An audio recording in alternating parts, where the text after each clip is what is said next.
नमस्कार, मी तुमचा मित्र डॉक्टर विजय महाडिक। आज आपण अशा एका फळाबद्दल चर्चा करणार आहोत, की जे प्रत्येकाच्या घरामध्ये आज आपल्याला पाहायला मिळेल।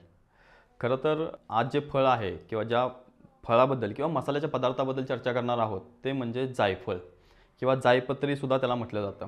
तर जायपत्री वेगळं असलं आणि जायफळ वेगळं असलं, तर ते कशामुळे वेगळं आहे ते तुम्हाला मी लगेच सांगतो।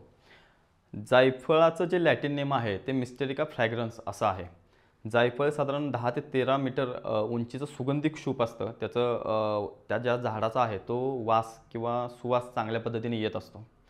जायफळामध्ये आपण काय करतो, की एक फुलं येतात आणि फुलं आली की त्याचं फळ लागतं आणि फळ वाळल्यानंतर त्याच्यामध्ये एक बी तयार होतो आणि तो बी ज्यावेळेस वाजायला चालू होतो, तर त्यावेळेस बी फोडल्यानंतर त्याचं जे वरचं आवरण जे फोडतो त्याला जायपत्री म्हटलं जातं, जे आपण सगळेच मसाल्यामध्ये वापरतो, अगदी चटणीमध्ये वापरतो, आपल्या जेवणांच्यामध्ये, चिकन, मटण, अंड्यामध्ये, सोबतच आपल्या म्हणजे भाजीमध्ये सुद्धा वापरतो आणि चटणी करण्यासाठी सुद्धा जायपत्री विशेष करून वापरलं जातं।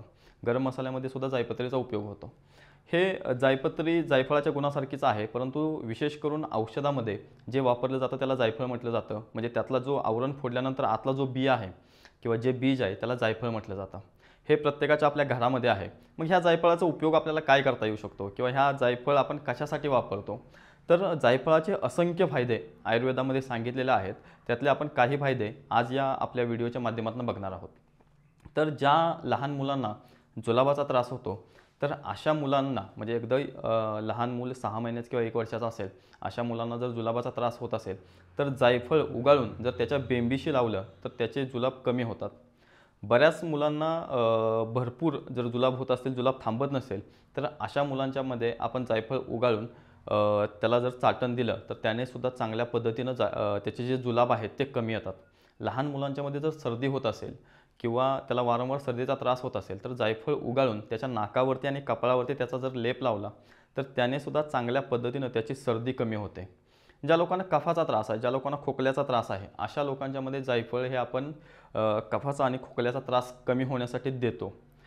सगळ्यात महत्त्वाची गोष्ट म्हणजे जायफळ म्हणजे बऱ्याच जणांच्याकडून तुम्ही ऐकलं असेल, की मधुचंद्राच्या रात्री जायफळ वापरलं जातं। दुधातून दिलं जातं म्हणजे मुलाला। जायफळ त्यामुळेच आयुर्वेदामध्ये आचार्य वाग्भटाचार्यांनी जायफळाला वृक्ष असं गणलेलं आहे।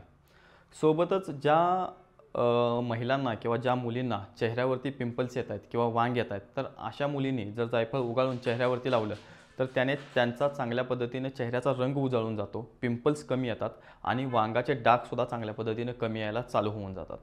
हे सगळे उपयोग आपल्याला जायफळामध्ये पाहायला मिळतात। वजन वाढीच्या औषधामध्ये सुद्धा जायफळाचा उपयोग चांगल्या पद्धतीने केला जातो। भूक वाढण्यासाठी किंवा आपली जी पचनक्रिया वाढण्यासाठी जायफळाचा उपयोग चांगल्या पद्धतीने केला जातो।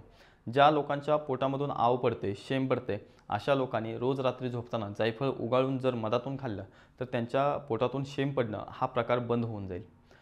जसं जायफळाचे चांगले फायदे आहेत, तर जायफळाचं जर अतिमात्रेत सेवन केलं, तर त्याचं आपल्याला नुकसानसुद्धा होऊ शकतं।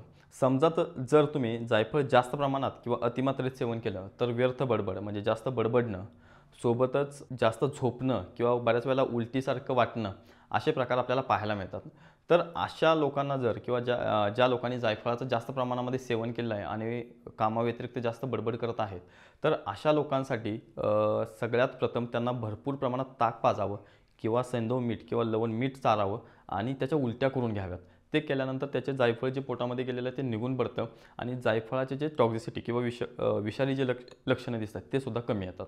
त्यामुळे जायफळ हे प्रमाणातच खावं, डॉक्टरांच्या सल्ल्यानं खावं आणि त्याचे चांगले फायदे घ्याव्यात।